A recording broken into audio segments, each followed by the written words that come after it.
Known as distribution companies, discos, but for many Nigerians, it's still NEPA as it still rents the air every time there's power outage.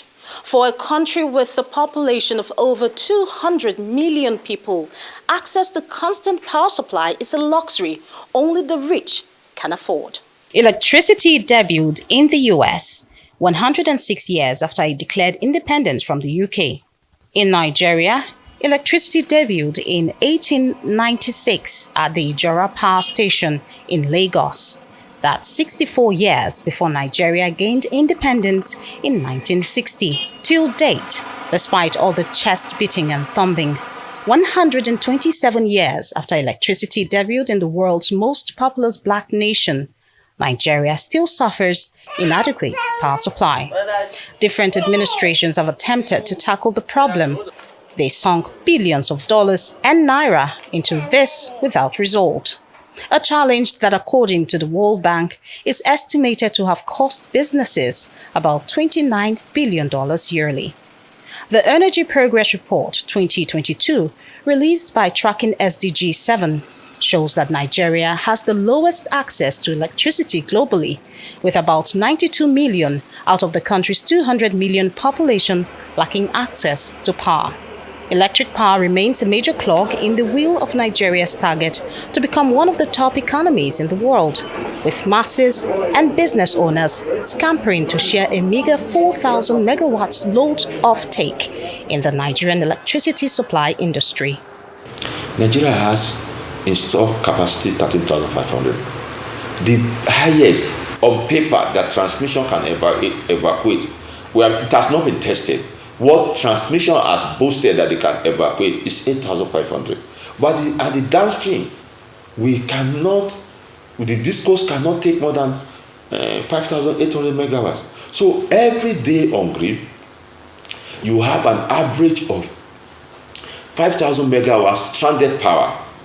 So there are a lot of issues there which has to be addressed for us to really get to that potential of fully evacuating the 13,000 megawatts from the generating stations. That is, if they're able to get it out of their stations. Then when it comes to distribution sector, that is also where the problem is multidimensional. Several issues have bedeviled the power sector over the years, from increasing hike in tariffs, epileptic power supply, inadequate infrastructure, low access to electricity in both urban and rural areas, as well as unavailability of gas to generate power. President Olusegun Obasanjo had attempted to solve this with the privatization of the sector in 2013. This resulted in the unbundling of the state-owned electricity company, opening up the sector to private investors. However, not much impact was made in the area of increasing power supply across the country. What makes it worse is that government offices, including military and paramilitary agencies, owe billions of naira to electricity providers, making it difficult for those who invested in the sector to recoup their investment. So if we are able to really improve on the performance of the distribution company, particularly they all sign ATC and C losses percentage that should be reduced to a minimum of 23%. What do we have now? Average losses in the system is over 45%, which means a lot cannot be accounted for. A report released by Socio-Economic Rights and Accountability Project reveals that the Obasanjo administration spent over $10 billion on the National Integrated Power Project with no results. The report, published in one of the national dailies, stated that the federal government had budgeted a whopping 16 billion naira for the various reforms under Lil Imoke tenure between 2003 to 2007, but failed to generate the needed power supply.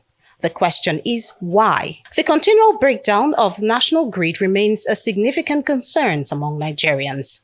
Data from data miners' findings show that the grid has collapsed 223 times since 2010. Transmission is supposed to be the owner through the independent system operator or system operator that's supposed to coordinate and install all the necessary equipment to ensure that it sees when this problem arises and take mitigating measures to stop it. One of such equipment is the SCADA, that is supervisory control and data acquisition system, which is not in place. President Bola Tinubu, in his inaugural speech, promised to prioritize the sector. The recently passed Electricity Act 2023 also seeks to promote private sector investment in the sector. It empowers states, companies, and individuals to generate, transmit, and distribute electricity in a bid to open up the sector to investors. The Minister of Power says a retreat will be convened later this year to produce a roadmap for the power sector. Problems with the power sector is multivarious, is multidimensional, and it cuts across the value chain. The gas companies have their issues, the generation companies have their issues, TCN has its own issues with its network, distribution companies have their major issues, while even the customers themselves, they have issues. You must understand the peculiarities of each of these issues before you can now propose or proffer solutions to it. With the new act, what you will find is that we'll be working, from the bottom up. We're looking at, where exactly the consumers are, and then we're trying to provide the power to ensure that the consumers actually have the required power they need, especially for productive use and for their day-to-day lives. Other measures being taken by the Tinubu administration includes exploring alternative sources of energy, especially solar power, for unserved and underserved communities in Nigeria. The Rural Electrification Agency recently commissioned Nigeria's first interconnected hybrid solar mini-grid plant in a rural community in Nasarawa State, Nigeria. Managing Director of the agency says over 100 additional communities will benefit from this public-private sector partnership aimed at providing reliable electricity to remote communities not on the national grid. What are the plans of the government concerning rural electrification, especially using solar energy? We started deploying solar energy because it's reliable, it's safe, and it's also easier to deploy.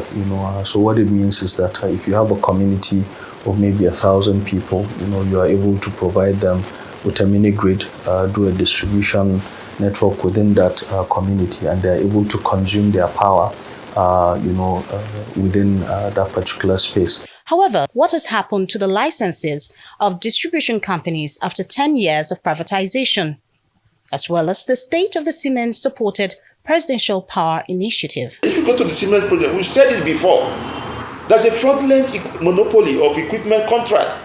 Now, why is it that they say Ukraine war? After Ukraine war, they say because of Ukraine war, they cannot deliver. But you should remember that we signed an agreement, and this is not like a free lunch, it's a loan. It's an equipment supply contract, which is a monopoly.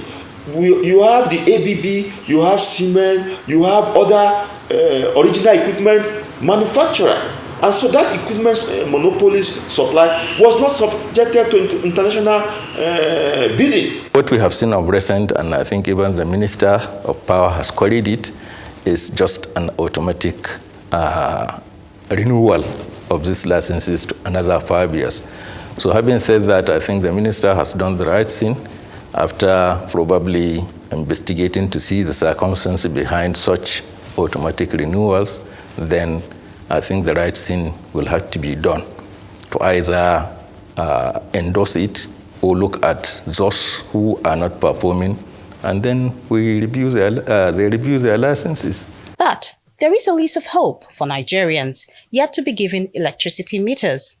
A former managing director of TCN says the federal government, in collaboration with the World Bank, will be supplying 1.2 million meters to be distributed free to Nigerians. So putting these meters require investment, because like we're talking now, a 3-phase meter is going for 184,000 naira, which is really, the distribution companies cannot procure them en masse, but whereby you cannot wait for this pre-metering. There is also the meter as a provider where you can pay if you have the money, and the meter will be installed to you. And the NEC has also given an order that you are not losing your money, because this money must be compensated to you in 36 months in terms of electricity charge credit. Some experts say Nigeria must invest over $100 billion in the power sector over the next 2 decades to boost power generation. Others are advocating the establishment of regional grids in collaboration with the private sector in order to bridge the power supply deficit. Georgina Ndukwezainka, Arise News.